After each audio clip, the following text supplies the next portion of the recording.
Hello YouTube, got another Axis and Allies 1914 video for you.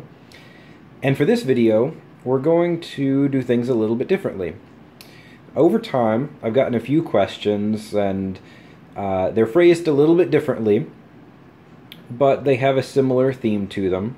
The question might be, what would you change? What are the things that don't work in this game, and what would you change to fix them?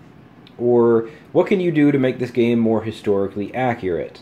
Or what are some alternate rules that you might want to implement, you know, for maybe some alternate history, just to make the game, I won't say more interesting, but just to change the dynamic of the game. And so I've been thinking about that a little bit, and I'm reminded of a game a friend of mine made. It was actually an online game, kind of similar to Axis and Allies, but it required a lot of manual updating, and he had to run a lot of the battle calculations himself. And there were aspects that were very similar to Axis and Allies and aspects that were very different. And at the time, that was long before Axis and Allies 1914 had come out, so the whole idea of trench warfare as we know it in this game hadn't really been heard of. So, you know, there was a lot of things that were different. But one of the things that I thought was particularly intriguing, and I'm thinking about whether or not that could be applied to this game, is that all of the Central Powers actually went on the same turn, and then all the Allies went on the same turn. So if you're familiar with, I believe it was Axis and Allies Revised, with the Combined Arms National Advantage, where once per game, England would only non-combat, and then it would combat along with the United States at the same time on the US's turn.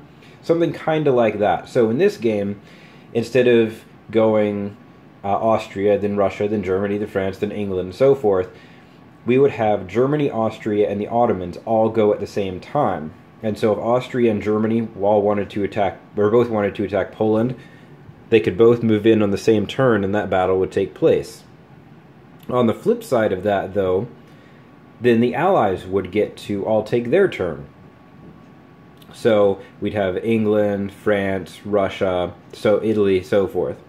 Now I think that this might be a little bit unbalanced, just because there are so many more Allies, and right now the game is somewhat balanced, because while the Allies have a huge economic advantage, their economy is split amongst a bunch of different nations, and if you concentrate that, it might give them too much of an advantage.